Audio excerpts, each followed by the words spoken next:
흔들리지 않는 강한 성, 주의 이름은 의로운 자들의 피할 망대.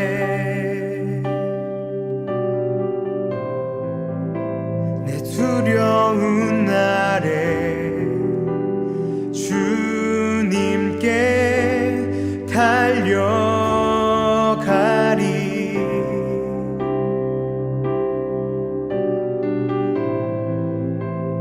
의로우신 주 항상 계셔.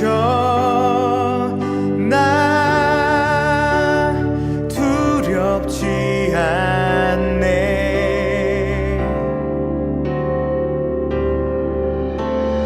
영광의 하나님, 오직 주 이름만 높임 받으소서. 찬양 받으소서. 영원하신 아버지. 우리 지난주에는 예레미야의 부르심에 대해서 했고, 오늘은 이제 그 메시지를 중심으로 해서 우리가 말씀을 나누려고 해요. 모든 역사는 어디서부터 시작된다고 그랬어요? 하나님의 음성으로부터 시작된다고 그랬어요. 그죠? 태초에 말씀이 계시다. 태초에 빛이 있으라. 하나님의 말씀으로 모든 역사는 시작돼요. 근데 세상의 말씀으로 내 인생이 시작되면 그거는 망하는 거예요. 그래서 내 인생이 하나님의 말씀으로 시작되는 거예요. 그래야 그 인생에 소망이 있습니다. 자, 그래서 모든 역사는 하나님의 말씀이 임했을 때부터 시작되는 거예요. 그리고 그 말씀에 우리가 어떻게 반응을 하느냐, 거기에 따라서 우리 인생이 180도 달라질 수 있는 것이라는 거예요. 자, 그래서 예레미야 1장에 보면 2절에 뭐라고 했어요? 여호와의 말씀이 예레미야에게 임하였다. 자, 임해야 역사가 일어난다라고 말씀드렸어요. 3절도 보니까 빨간 글씨로, 글씨가 저기 색깔이 안 보이네요. 임하니라라고 이야기하고 있어요. 임하셨고 임하니라라고 성경은 이야기했어요. 그래서 우리 인생도 마찬가지예요. 하나님의 말씀이 이미 임하셨어요. 그리고 하나님의 말씀이 임하시고 있어요. 그리고 하나님의 말씀이 임하실 거예요. 자, 그래서 과거와 현재와 미래, 우리 하나님의 말씀은 임했고 임하고 있고 임할 것이다. 아멘. 그래서 그 하나님의 말씀이 내 인생을 바꾸는 거예요. 세상의 정보와 세상의 인포메이션이 여러분들을 변화시키지 않습니다. 일시적인 변화는 있을 수 있어요. 근데 그 변화가 축복이 아닐 수 있다는 걸 여러분 꼭 기억해야 돼요. 하나님의 말씀만이 우리 인생을 변화시킬 수 있다라고 하는 거예요. 이것은 하나님 편에서의 부르심과 선택이다라는 거예요. 내가 자격이 있어서 불렀어요? 아니죠. 자격이 없음에도 불구하고 하나님 부르셨다라는 거예요. 부족하고 죄 많고 연약하고 허물 많고 그냥 마른 막대기 같은 그런 우리를 하나님의 주권적인 역사하심으로 하나님 우리를 부르셨다. 그래서 우리 인생의 진정한 축복과 행복을 우리가 원한다면 우리는 하나님의 말씀에 반응해야 됩니다. 나 정말 행복하고 싶어요. 나 정말 축복받고 싶어요. 그러면 하나님의 말씀에 반응하십니다. 어떤 반응? 믿음으로 그 말씀에 순종할 수 있어야 됩니다. 하나님의 말씀에 우리가 반응한다는 것은 믿음으로 순종하는 거예요. 믿음으로 순종하는 거예요. 거기에 대해서 이의를 제기하고, 거기에 대해서 내 사견을 이야기하고, 거기에 대해서 내 경험을 얘기하고, 거기에 대해서 내 꿈을 얘기하는 것이 아니라 하나님의 꿈이, 하나님의 비전이, 하나님의 사명이 우리를 이끌어 가기 위해서는 하나님의 말씀에 우리가 믿음으로 순종하며 반응해야 된다는 거예요. 자, 예레미야는 총 이렇게 4개로 나눌 수가 있어요. 첫 번째 우리가 지난주에 했어요. 하나님의 부르심. 사실 지난주에 반도 안 했어요. 그렇지만 뭐 일단 진도는 나가야 되기 때문에 나중에 기회가 있으면 조금 더 디테일하게 하도록 하겠습니다. 자, 2장부터 45장까지는 유다에 대한 심판과 멸망에 대한 이야기예요. 유다에 대한 심판과 멸망. 거기에 대한 메시지가 설교가 12편이 그 안에 들어가 있어요. 그 다음에 46장에서 51장까지는 열방의 나라들에 대한 하나님의 예언, 메시지. 그게 쭉 들어있고, 그래서 마지막에는 바벨론에 대한 그런 예언까지도 들어가 있어요. 그 다음에 마지막 52장은 이 알펜덱스라고 해가지고 부록이에요, 부록. 그래서 마지막 유다의 왕이 시드기야인데 그 시드기야 왕의 시기와 역사를 다루고 있는 부분이 마지막 52장입니다. 자, 그리고 저기 중간에 2장부터 45장까지가 굉장히 길잖아요. 저거를 또 반으로 나눌 수 있어요. 그래서 2장부터 25장까지 거기를 설교만 들어있어요. 설교만. 그리고 26장부터 마지막 이제 45장 그 부분까지, 그러니까 열방에 대한 예언 전까지 거기는 사건을 중심으로 이렇게 기록이 되어 있어요. 그러니까 이 예레미야는요 시대별로 쭉 이렇게 쓴 게 아니라 이 앞에 2장부터 45장까지를 둘로 나눠가지고 앞에 25장까지는 뭐죠? 12편의 설교가 나와 있고 26장부터 45장까지는 사건을 중심으로 해서 나오기 때문에 이 앞대가리하고 뒷대가리 연결이 많이 되어 있어요. 요건 메시지만 모아놓은 거고 요거는 사건을 중심으로 해서 풀어가는 거예요. 자, 그래서 총 이사야가 52장으로 구성이 되어 있고 앞에 한 장, 뒤에 한 장을 빼놓으면 몸통만 보면 이 몸통은 유다의 멸망을 대해서 예언한 것과 이 열방에 대한 하나님의 예언을 기록한 것이 이게 큰 그림으로 이렇게 예레미야가 기록되어 있구나라는 것을 우리가 알 수 있어요. 재미난 거는 그 26장부터 45장까지 사건을 기록하고 있는데 그 사건을 기록했던 예레미야는 누가 썼어요? 예레미야가 썼죠. 그죠? 예레미야가 썼음에도 불구하고 이 26장부터 45장까지는 희한하게 3인칭으로 썼어요. 예레미야가. 그래서 가령 여기 33장의 이 말씀을 보면 한번 보세요. 예레미야가 아직 시위대 뜰에 갇혀 있을 때 여호와의 말씀이 누구에게? 그에게 두 번째 임했대. 자기가 쓰고 있으면서 예레미야를 그에게 임했다라고 이렇게 기록되어 있어요. 그러니까 이 뒷부분 역사의 사건들을 기록한 부분들은 예레미야가 특별하게 희한한 화법으로 3인칭 화법으로 기록하고 있어요. 그러니까 재미난 우리가 그건 이제 모르고 막 읽지만 이런 거 좀 디테일하게 들어가 보면 재밌어요. 또 하나는 이 예레미야의 특징 같은 경우는 뭐가 있냐면 여러분들 성경에 제일 긴 성경이 어떤 성경이죠? 당연히 시편이겠죠, 그죠? 150편으로 되어 있으니까 절수도 2,400절이 넘어요. 시편은. 그래서 시편을 끝내려면 거의 인내를 가지고 시편을 읽어야 돼요.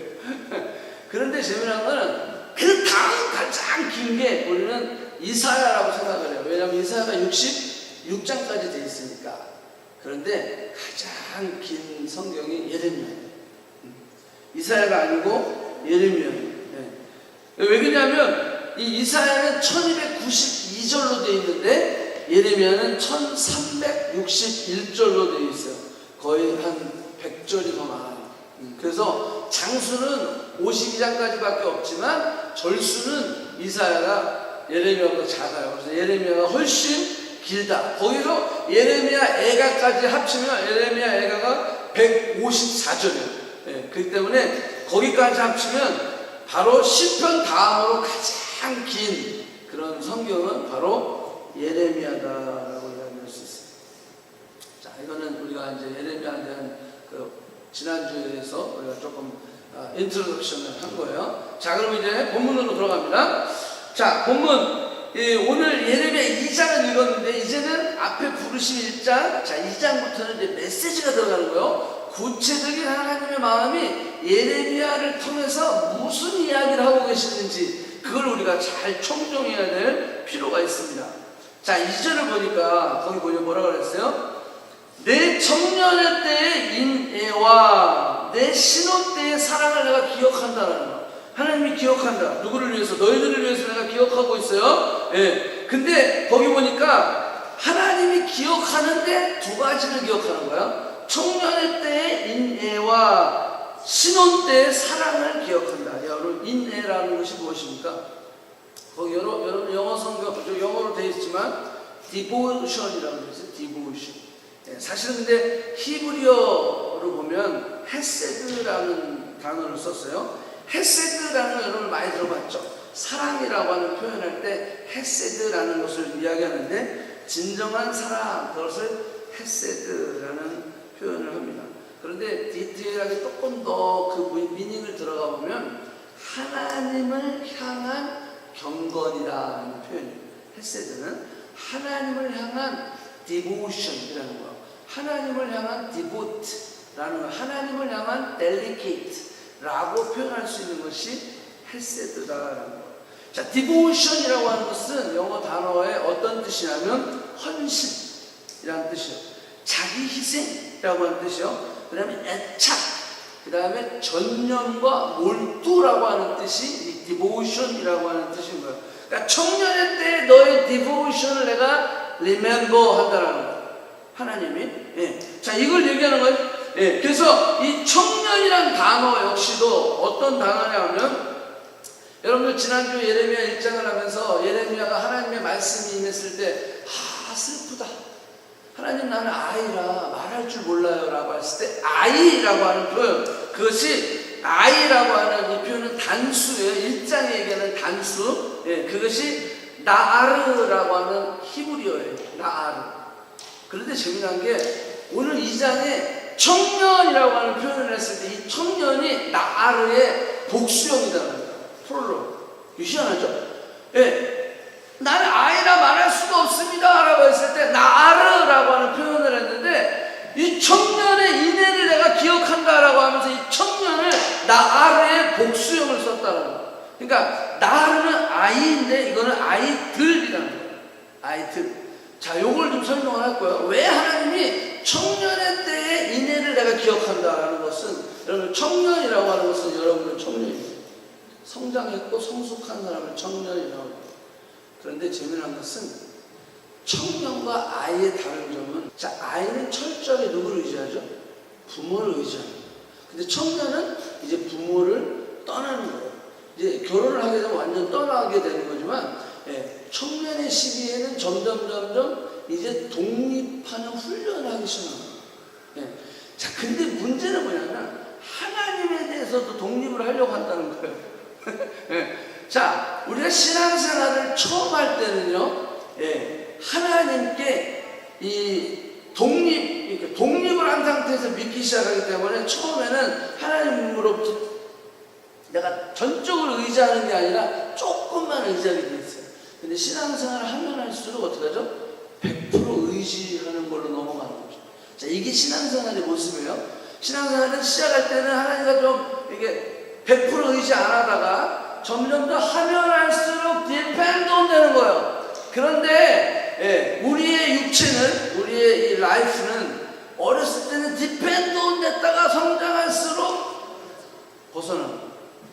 자, 근데 이 이스라엘 백성들이 하나님이 이 문구를 사용해서 무슨 얘기를 하냐면, 청년의 때 인애를 내가 기억한다는 때 그 청년은 어떤 청년이냐면 아이들. 내 안에 아이들이 많은 거야. 근데 이 아이들이 많다는 것은, 아이와 아이들이 많다는 것은 그만큼 내가 커졌다라는 거야. 내가 그만큼 그릇이 커졌는데 여전히 아이들이라는 의미는 뭐라고? 누구를 의지한다? 하나님을 의지하고 있다. 그러니까 청년의 때 인애를 내가 기억하는 것은 너희가 나한테 디보션 됐다는 거야. 그게 청년이 성장하고 성숙했음에도 불구하고 하나님께 뭐가 됐다? 디보션이 됐다는 거예요. 디보트 됐다는 거예요. 그게 너희들이 청년이었다라고 하나님이 예레미야를 통해서 이스라엘을 칭찬해 주는 거예요. 자, 그래서 그 단어를 쓴 거예요. 그래서 이 복수형을 쓰면서 그럼에도 불구하고 너희는 디보트 됐었어. 내게 디보션 됐었어. 헌신 됐었어. 나한테 아주 전념하고 몰두했었어. 그런 너를 나는 뭐하냐? 기억한다. 자, 여기 보니까 신혼의 때의 사랑을 또 기억한다라고 성경은 이야기하고 있어요. 여기에 사랑은 아하바라고 하는 히브리어예요. 아하바. 이 아하바라고 하는 것은 무슨 뜻이냐면 무슨 일이 있어도 달아나지 아니하는 사랑. 무슨 일이 있어도 건물이 파풀이 되고 다 할지라도 내가 헤어지지 않는, 무슨 일이 있어도 달아나지 않는 사랑. 그게 뭐예요? 여기서 이야기하는 신혼의 때의 사랑, 아하바라고 이야기하는 아하바. 너무 사랑하기 때문에 떨어질 수 없는 애착 상태, 밀착 상태, 그것을 아하바라고 얘기해요.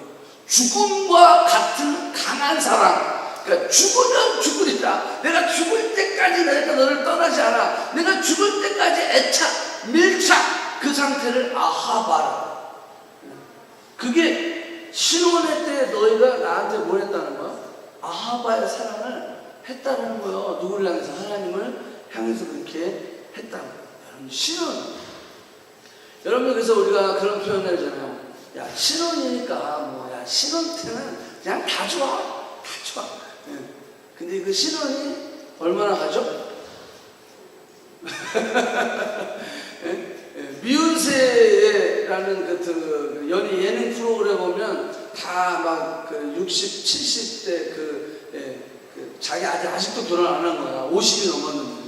이런 분들이 나오는데 보면, 그래요. 신혼은 기억도 안 나요. 이렇게 기억도 안 나요. 마지막으로 남편이 우리 어머니들을 끌어안으셨던 적이 언제입니까? 안기는 했었나? 기억도 안 나요. 여러분, 신혼의 때라고 하면서 그 모먼트인데, 그 시기, 타임인데, 과연 그 시기가 얼마나 가느냐라는 거예요. 그것이 얼마나 가느냐에 따라서 그 사람의 행복이 결정이 되겠죠. 그죠? 깨가 쏟아지는 시기, 행복한 시기, 떨어지기 싫어 결혼을 할 수밖에 없었던 그런 시기, 밀착과 애착의 시기, 그것을 신혼이라고 해요. 신혼. 사전적인 의미에서 이렇게 돼 있더라고. 찾아보니까 부부의 애정도가 가장 높은 시기 그것을 신혼이라고 해요. 이렇게 떨어지고 있으면 그 사람은 신혼이 아니죠. 그죠? 가장 부부의 애정도가 가장 높은 시기, 그것을 신혼이라고 합니다. 문제는 이 시기가 하나님의 은혜와 사랑이 없이는 지속될 수 없다는 거예요. 인간은 변하기 때문에 그래요. 인간은요, 나만 보지 않아요. 그냥 난 너만 사랑해 하지만 결국은 또 변하는 게 인간의 사랑이에요. 그래서 하나님의 은혜와 하나님의 축복, 그 사랑이 없이는 지속되기 어려운 것이 신혼이라고 합니다. 그래서 우리나라의 이혼율도 이제 50%가 넘는 이유가 바로 다 거기에 문제가 있는 거예요. 거기에 신혼의 시기가 너무 짧은 거예요. 자, 그러면 이 시기를 좀 늘려야 되겠죠, 그죠? 늘려야 되겠죠. 자, 그 얘기를 이제 오늘 예레미야를 통해서, 이게 결혼 특강은 아니지만 이렇게 하고 계시는 것을 우리가 볼 수 있어요. 자, 제가 기사를 찾아보니까 중앙대학교 사회복지학부의 가족복지학과 박정윤 교수님이 이런 말을 했어요. 신혼기 이혼의 가장 큰 원인, 그 원인은 두 사람이 결혼 전에 결혼에 대한 충분한 준비가 되지 않았기 때문이다. 자, 준비가 안 돼서 결혼해서 그렇다는 거예요. 자, 결혼 전부터 서로 다른 점을 알고 갈등이 생겼을 때 풀어가는 힘을 기른 자와, 그렇게 그것들을, 그 갈등의 순간들을 경험하지 못하고 이걸 풀어가는 그 경험들을 못했던 사람들은 쉽게 그런 극단적인 결정을 하게 된다는 거예요. 자, 이것을 성경에 보니까 이렇게 표현하고 있어요. 관계 속의 광야를 경험하라. 자, 관계는요, 좋은 관계만 있습니까? 아니죠. 여기도 그 경험 많이 했잖아요. 관계에 너무 힘든 거야. 근데 성경은 우리가 이렇게 얘기했어요. 관계 속에 뭘 경험하라? 광야를 경험하라는 거야. 자, 우리는 근데 광야를 도망가고 싶어 하는 거죠. 그죠? 자, 근데 요거 중요한 거예요. 관계 속에 광야를 경험한다는 것은 아까 이 박정훈 교수가 얘기한 것처럼 갈등이 생겼을 때 풀어가는 힘, 그것을 도망가지 말고 풀어가도록 이걸 해야 된다는 거예요. 그래야 이 훈련이 되고 성숙이 되고, 그래서 결혼 생활할 때 그것을 도망가지 않고 풀어나갈 수 있는 힘이 생긴다는 거예요. 근데 오늘날 젊은이들은 그걸 다 포기했다. 그냥 관계 속에 힘들면 그냥 헤어져 버려. 왜? 남자가 너만 있냐? 뭐 널린 게 남자인데? 이렇게 생각합니다. 그러니까 그냥 막 1년에 몇 번씩 갈아엎죠. 그죠? 1년에 몇 번씩. 그래서 제가 이 토론토 청년들 만나서 얘기할 때 좀 조심스러운 게 그거예요. 그때 그 친구 얘기하는 거야? 아니면 지금 어떤 친구를 얘기하는 거야? 이게 되게 조심스러운 거예요. 조심스럽게. 심지어는 결혼했어요. 목사님 막 누구랑 하는 거야? 이게 물어봐야 되는 상황이 벌어지는 거예요. 그거를 경험 안 하려고 합니다. 그 광야를 피하고 싶은 거예요. 자, 그래서 이 박 교수는 이런 얘기를 하는 거예요. 과거 중매를 많이 했는데, 중매는 가족과 가족 간의 관계의 결합이었다는 거예요. 이 관계 힘들죠. 나 하나끼리 하면 되는데 가족과 가족이 만나는 거니까 이 중매는 쉽지 않은 거예요. 그런데 요즘은 대부분이 연애로 결혼한다는 거예요. 연애로 결혼하면 가족 간의 관계의 결합보다는 두 사람의 관계와 정서적인 결합을 더 중요시하기 때문에 결국은 결혼 생활하다가 서로 간의 관계를 지속하는 힘이 떨어져 나가잖아요. 없어지잖아요. 그러면 혼인관계는 깨지게 돼요. 그래서 쉽게 이혼하는, 엄청나게 쉽게. 그래서 20대, 30대의 이혼율을 보니까 10명 중에 3커플은 이혼하는 거예요. 그것도 4년 안에. 4년. 이게 결코 남의 일이 아니죠. 그죠? 자, 그래서 여러분들 제가 보니까 이 캥거루족이 있대요. 캥거루, 이혼 상황을 보니까 캥거루족은 뭐냐면 이 부모로부터 신체적, 심리적, 정서적, 경제적 독립을 못하는 청년들이 너무 많은 거예요. 그래서 이혼율이 증가하는 이유가, 여러분들 성경은 뭐죠? 둘이 부모를 떠나 하나를 이루는 거죠. 근데 안 떠나는 거예요. 안 떠나는 거예요. 부모를 안 떠나. 그래서 계속 결혼을 했는데도 계속 경제적으로 부모를 의지하고, 정신적으로, 심리적으로, 정서적으로 계속 부모를 의지하는 거야. 그러니까 부부싸움이 나도 자기네들끼리 해결이 안 되고 계속 부모를 의지하게 되니까, 얘가는 그냥 이쪽 여자 편이든 남자 편이든 진짜 이 캥거루족 남편, 캥거루족 부인 못 사겠다. 이렇게 돼버립니다. 그래가지고 보면 그게 직장 취직을 했는데도 불구하고 부모님을 의지하고, 또 그거는 어떨 땐 재정적으로 독립이 됐음에도 불구하고 정서적으로 이런 독립이 안 되는 거예요. 자, 성경은 분명히 부모를 떠나 독립을 하라는 거예요. 근데 또 하나의 더 큰 문제는 이분들이라는 거예요. 이 헬리콥터족.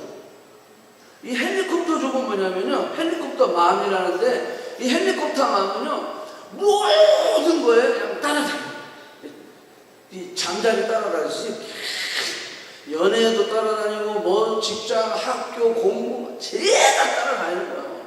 이게 헬리콥터 마음이라는 거예요. 자, 부모를 떠나 독립을 해야 되는데, 여러분들 그래서 우리 부모님들은 탯줄을 2번 끊습니다. 처음에는 태어날 때 끊고, 두 번째는 어떨 때 끊어요? 결혼할 때 탯줄을 끊어줘야 돼요. 그래서 저는 결혼식 주례할 때 반드시 부모를 불러요. 그래서 결혼 전에 양가 부모를 불러다가 이제 결혼을 통해서 여러분들이 탯줄을 끊는 겁니다. 그래서 다른 거 바라지 마세요.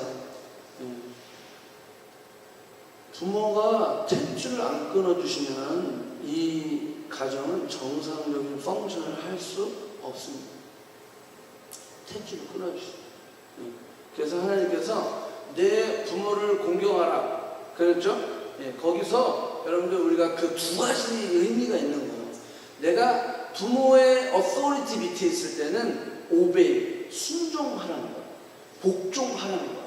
그냥 하나만 하고 말라만 그 안에서 그걸 배우라는 거예요. 근데 이미 결혼을 하고 나면 그때는 리스펙트 하는 거예요. 예. 왜? 이제는 결혼을 해서 이 가정을 이루게 되죠. 그죠? 예. 이 가정을 이루어서 이거는 순수한 가정의 독립체예요. 독립체인데 여전히 부모로부터 복종을 요구하는 건 잘못된 거다. 왜? 부모의 어서리티는 결혼을 통해서 이미 누구에게 줬어요? 결혼은 더킹이한테 주고 별한테 준 거예요. 근데 그걸 다시 뺏어와. 다시 또 뺏어와. 그 문제가 생기는 거예요. 자, 어쨌거나 관계가 무서워서 충분한 관계 속에 광야를 경험하지 못하면 대부분 실패할 수밖에 없다는 거예요. 그 관계가 무너질 수밖에 없다는 거예요. 그래서 결혼 전에 반드시 알아야 하는 관계, 그것을 회피하지 말라는 거죠. 회피하지 말라는 거예요. 예.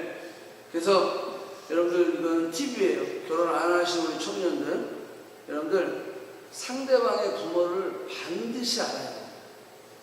그리고 그 관계를 꼭 가져야 돼요. 왜냐하면 여러분들의 남편과 여러분들의 부인이 될 사람은요, 어디 뭐 툭 떨어진 게 아니에요. 예. 내가 지금 결혼 상대자는 그 부모로부터 말과 행동과 정서가 다 오게 되어 있어요. 근데 그 부모를 모르고 그냥 연애하면서 그냥 좋은 것만 보는 거지. 그래서 여러분들 그 배우자는 반드시 그 부모로부터 모든 언어와 습관과 그 인격과 이게 다 오게 되어 있어요. 그래서 그 부모, 그 결혼할 상대 마음이 있으면 그 상대의 부모의 그 관계 속에서 그 가족 안에 사용하는 언어를 보세요. 언어가 거칠고 막말하고 막 이러면요, 그 남편이든 여자든 반드시 그렇게 돼 있어요. 왜? 그건 거기로부터 오는 거예요. 그래서 그 가족을 봐야 돼요. 그게 지금 이 관계 속에서 이루어지는 거예요. 그러니까 성경이 그렇게 얘기해요. 관계 속에 그 광야를 반드시 경험하라는 거예요. 그것을 스킵하지 말라는 거예요. 그 관계 속 광야를 두려워하지 말라는 거예요. 그걸 통해서 배워야 된다라고 이야기하는 거예요. 자, 다시 예레미야 2장에 가서 내 청년의 때의 인애와 내 신혼의 때의 사랑을 기억하는데, 거기 보니까 청년의 때의 인애와 신혼의 때의 사랑이 언제라고 이야기하고 있어요. 잘 보세요. 광야에. 여러분들 이게 이상하잖아요. 청년의 때의 그 너희의 그 인애와 신혼의 때의 사랑을 기억하는데 그것이 언제라는 거예요? 씨 뿌리지 못하는 땅, 그 광야에서 나를 따랐습니다. 그러니까 내가 기억하는 너희는 이 청년의 때의 인애와 신혼의 때의 사랑은 언제였냐면 바로 광야 때였다는 거예요. 광야 때. 여러분들 왜 광야 때, 왜 신혼의 때가 광야죠? 왜 광야의 때를 신혼의 때라고 하나님이 지금 이야기하실까요? 이게 굉장히 특이한 부분이에요. 잘 들어보세요. 왜 광야가 신혼일까? 그 이유는 광야는 외적으로는 너무 어렵습니다. 이 외적으로는 너무 어렵고 힘들고 고난과 고생이에요. 그냥 이건 아주 하기 싫은 거예요. 그런데 문제는 하나님과 이스라엘 백성들이 그 광야 때에 더욱 밀착되었다는 거예요. 광야 때 애굽의 그 풍성함을, 물론 종살이를 그들이 430년 동안 다 종살이를 한 거 아니에요. 처음에는 굉장히 풍성함이 그들 안에 있었어요. 자유함도 있었고. 그런데 어쨌거나 그들이 하나님과 광야로 하나님이 이들을 불러내서 그 광야 때에 가장 이스라엘 백성들과 하나님이 밀착됐고 헌신되었고 몰두하게 되었고 애착되었다라는 거예요. 그게 바로 광야의 시기다라는 거예요. 서로 틈이 없는 상태, 그게 광야입니다. 서로 밀착되어서 devote, delicate, 그래서 한 사람이라도 없으면 그 빈자리가 너무 큰 상태, 그것이 바로 신혼이잖아요. 신혼의 때이죠. 한 사람이 없으면 그 빈자리가 너무 큰 거예요. 우리 별아자매가, 우리 덕형이 형제가 저기 어디 갔을 때, 나 자꾸 까먹어. 벨기에 갔을 때 너무 빈자리가 큰 거예요. 절대 우리는 헤어지면 떨어지면 안 된다. 여러분, 바로 그 밀착, 그 광야의 상태가 바로 가장 누구 하나 없으면 굉장히 그 빈자리가 큰 상태, 이것을 광야가 바로 신혼이었다라고 하나님은 표현한 거예요. 우리는 때로 하나님 광야는 싫습니다 라고 말하고 또는 불평하기도 합니다. 광야를 통해 주시는 관계의 깊이는 우리를 더 하나님과 밀착되게 하고 헌신하게 한다는 거예요. 그래서 우리에게 하나님이 광야를 주시는 거예요. 우리 인간은 그렇게 되어 있어요. 그 구조가 그렇게 되어 있다는 거예요. 자, 이때 바로 우리는 하나님의 뭘 체험할 수 있어요? 기적을 체험할 수 있다. 자, 신명기 8장에 보면 내가 너희를 광야로 내보냈다는 거예요. 광야로 보내. 여호와께서 너를 광야로 내보내는데 너를 낮추고 줄이게 하고 알지도 못하는 너희 조상들도 알지 못하는 만나를 먹게 하는 거예요. 어메이징한 그 기적을 체험케 하신다는 거예요. 자, 광야는 바로 우리가 하나님과 밀착된 상태, 그 신혼의 사랑, 그 하나님이 그래서 그 광야를 기억하는 거예요. 너희들이 그랬지 않냐? 너희들이 그렇게 청년의 때에 나의 그 인애를 했고 너희가 그 신혼의 때에 나의 그 사랑 그걸 내가 기억한다는 거예요. 그래서 광야는 바로 그 40년 동안 하나님께서 의복이 헤어지지 아니하고 내 발이 부르트지 않게 하셨다. 하나님의 기적을 체험하는 거예요. 그 광야 밀착이니까. 하나님 없이, 여러분 이스라엘 백성들이 광야에 하나님 없이 죽는 거예요, 그냥. 그래서 하나님의 불기둥과 구름기둥을 해주시고, 하나님의 기적을 통해서 막 만나를 주시고, 메추라기를 주시고, 물이 먹고 싶다 그러면 막 그냥 물이 터져 나가는 거예요. 이런 기적을 체험하는 단계, 그게 바로 광야다. 자, 보세요. 7절에 보면, 자, 너는 사람이 그 아들을 징계한 같이 내 하나님 여호와께서 너를 징계하시는 줄을 마음에 생각하고 광야가 나한테 징계야 너무 힘든 거야. 그렇지만 그렇지 않다는 거야. 광야는 하나님과 밀착해. 더 디보트 되는 거야. 그래서 7절, 8절 쭉 보면 이렇게 나와 있어요. 하나님께서 이제 그 광야를 통해서, 자, 그래서 광야는 저 말씀 보면 광야는요 축복의 시작이에요. 아멘. 그래서 우리 인생 가운데 광야가 왔을 때 하나님 싫습니다. 하나님 뭐 이거 제발 이거 피해주세요. 우리가 인간적으로 생각하면 그렇게 고백할 수 있어요. 그렇지만 목사님은 신앙생활 하면서 그걸 느껴요. 그래서 광야가 오면요 어려움이 오고 힘든 게 오면 하나님 뭘 또 더 좋은 걸 주시더라고요. 저한테 그런 시간을 주시니까 하나님 내가 이것을 잘 지나갈 수 있도록 이렇게 믿음을 주시고 우리 이렇게 기도하는 거예요. 이거 피해달라고 하면 축복을 좀 걷어가 주세요. 축복 싫어요. 이런 거랑 똑같은 거예요.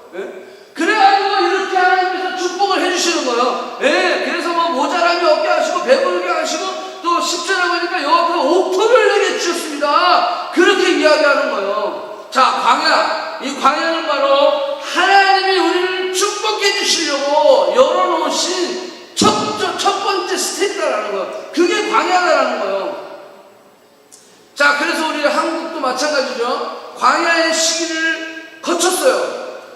그리고 지금 풍요로운 시기에 우리 한국은 없다 해도요. 해외여행 다 가요. 없다 해도 이렇게 나오는 거예요.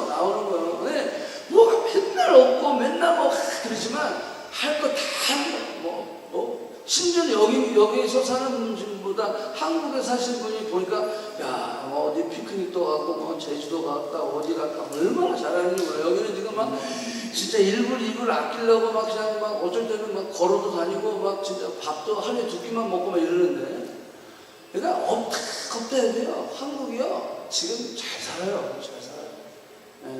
경제적으로 지금 막 지금 완전히 최악이다 그래도 지금 연휴 맞이하면 다 놀러들 가시고 다 하시더라고. 우리보다 더 많이 여행 다니시더라고요. 자, 무슨 얘기 하려고 하는지 아세요? 그런데 왜 불행하죠? 한번 생각해 보세요. 지금 한국이 여러분들의 부모님 사셨던데 우리 권사님들 어머니 계시면 그 청년의 때 얼마나 못 살았어요? 그죠? 먹을 게 없어갖고 얼마나 힘들었어요. 근데 그때가 더 행복하다. 지금 더 많이 불행하고 지금 더 많이 자살하고 지금 더 많이 이혼하고 지금 더 많이 지금 막 한국의 불행 지수는요 전 세계 OECD보다 완전 바닥을 치는 거예요. 지금 국민 1인 생산이 지금 25,000불 시대인데 그러고 있단 말이에요. 왜 그러죠? 여러분 그 광야, 여러분 그 광야도 우리에게 필요하잖아요. 네? 여러분 우리가 진짜 신앙생활을 제대로 하려면요 우리의 신앙에 광야가 있어요. 아멘. 여러분 그거를 우리가 고백할 수 있어야 된다는 거예요. 네. 네. 왜 이 광야는 하나님과 밀착되는 시기이기 때문에 그래요. 하나님 없이는 절대 살 수 없는 시기이기 때문에 그래요. 이 광야는 하나님만 바라볼 수 있는 시기이기 때문에 그래요. 이 광야는 하나님만 의지하는 시기이기 때문에 그래요. 광야는 하나님만 따르는 시기예요. 다른 거 보이지 않는 거예요. 광야는 지금 광야인데 내가 누굴 보겠어. 지금 광야니까 나는 지금 하나님밖에 없는 거예요. 그냥 그것만 바라보고 그것만 의지하는 거야. 근데 광야가 아니니까 여기도 봤다 저기도 봤다 그냥 한눈을 팔기 시작하는 거야. 좀 살만하니까 저쪽 기웃거리고 저기도 기웃거리고 좀 배부르니까 그러는 거예요. 여러분들 배부르고 살만해도 정말로 주님을 바라보면 얼마나 좋겠어요. 그죠? 근데 그게 안 되니까 하나님이 뭘 주시는 거예요? 광야의 시기를 주시는 거예요. 진짜 복을 받게 하려고. 그래 보면 여기 하나님이 정말로 그렇게 광야의 길을 통해서 우리에게 막 엄청나게 부어주신 거야. 부어줬어. 그래 여기 말씀 보세요. 예. 자, 내가 너희를 기름진 땅으로 인도하고 그것의 열매와 그 아름다운 것을 먹게 하였거늘 네가 이리로 들어와서 뭐 했다고? 내 땅을 더럽히고 내 기업을 역겨운 곳으로 만들었다. 자, 우리가 이게 문제는 청년의 때의 그 인애와 신혼의 때의 사랑을 내가 기억해. 그래서 내가 너로 하여금 축복해줬어. 근데 축복을 받고 나니까 그건 다 어디 갔니? 그건 다 어디 갔어? 다 잊어버린 거야. 다 잊어버린 거야. 그래서 그 청년의 때 인애도 버리고 신혼의 때 사랑도 다 버린 거야. 그래서 각기 제 길로 가는 거야. 자기 식대로 가는 거야. 내 땅을 더럽히고 내 기업에 역겨운 곳으로 만들었구나. 자, 거기 8절 요것만 하고 마칠게요. 제사장들이 뭐라고 얘기했어요? 여호와께서 어디 계시냐 말하지 아니하였으며 어디 계시냐라고 이야기했다는 거예요. 제사장들이. 여러분들 제사장이 누굽니까? 예배드리는 사람인데 하나님이 오열하여 라고 이야기했다는 거예요. 그 정도 하나님 축복해줬는데 제사장이 돼갖고 목사가 돼가지고 하나님이 어디 계십니까? There is no God. 거기 또 뭐라 그랬어요? 율법을 다루는 자들이 나를 알지 못해. 아니 율법을 다뤘다는 것은 말씀을 가리키는 티처. 하나님의 말씀을 가리키는 사람이 누굴 몰라? 하나님을 모른다는 거야. 와, 이거 환장할 일이죠. 환장할 일인 거야. 거기 보세요 또 관리자들, 하나님과 맡겨주신 자들이 있어요. 물질을 맡겨주고 우리에게 또 뭘 재능을 맡겨주고 시간을 맡겨주고 그 관리자들이 하나님을 반역했어. 리벨리언했다는 거, 대적하는 거야. 누가 줬는데 다 관리자라는 게 뭐예요? 주인이에요? 주인 아니잖아요. 하나님이 관리하라고 줬는데 하나님을 반역했고. 선지자들은 누굽니까? 하나님의 말씀을 대언하는 자들이요. 근데 그들이 뭐예요? 바알의 이름으로 예언을 했다는 거예요. 와, 이거 막 환장할 일 아니겠어요? 하나님이 얼마나 통탄할 일 아니겠어요? 여러분들, 제사장이 솔직히 하나님은 어디 계십니까? 라고 이야기했겠어요? 그렇지 않았어요.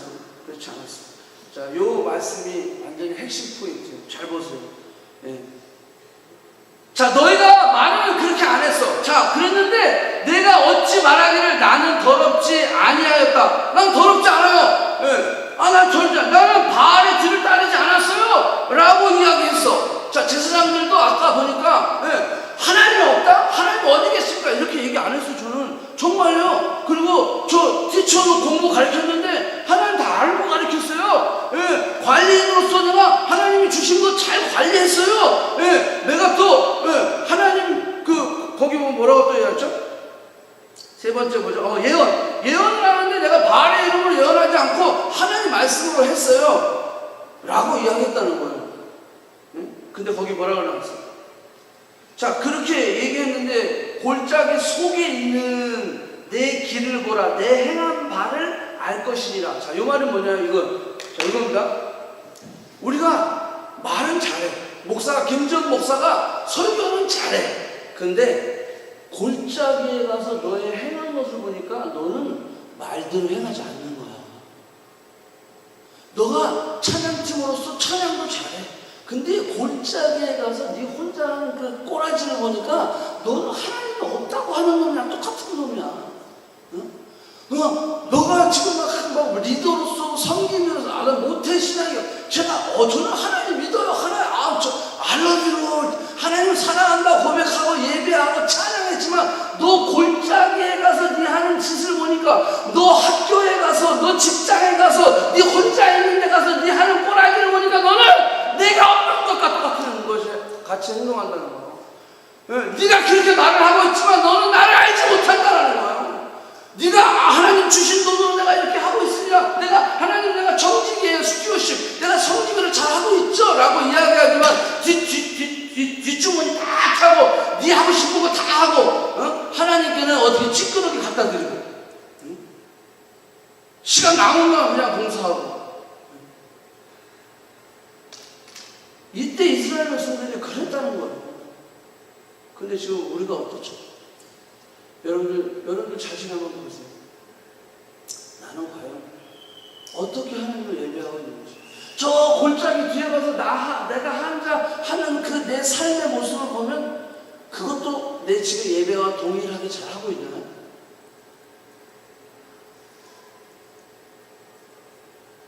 이스라엘 백성들에게 두 가지 악이 있었어. 바로 하나님 그걸 지적하셔요. 너희들은 나한테 몸뚱아리만 나와 있더라. 마음은 다 딴 데가 몸뚱아리만 나와서 하고 있다. 난 그거 원하지 않는다. 오늘 우리가 말씀을 생각하면서 하나님 나는 정말로 어떤 예배를 드려? 나는 우리가 아까 읽을 때는 전혀 내가 아닌 것 같이 생각했죠. 어떻게 제사장이 돼가지고 말이야, 어떻게 선지자가, 어떻게 관리인이, 어떻게 율법을 가리키는 자가 이렇게 할 수 있어 라고 이야기하지만 결국 그게 나였다. 내가 말을 그렇게 안 하지만 내 삶의 모습을 보면 삶의 그 골짜기에서 그냥 몰래 하는 그 생각과 그 습관들을 보면 하나님 우리가 바로 이런 사람들이었습니다. 주님 용서해 주시옵소서. 정말로 진심으로 주님을 마음과 뜻과 정성을 다하여 전인격적으로 겉과 속이 다른 것이 아니라 썬데이 크리스천이 아니라 여기 와 있을 때만 우리가 그게 예배하고 저기 나가서는 완전히 넌 크리스천이야. 그게 아니라 거기서도 여기서도. 아멘? 하나님 내가 그동안에 내 안에 그런 마음들이 내가 여러분 우리가 그렇게 말을 안 해요. 네? 그런 말을 안 해요. 근데 우리의 삶의 모습 그렇게 내가 행동했다고 주님 용서해 주시옵소서. 그래서 이제는 진심으로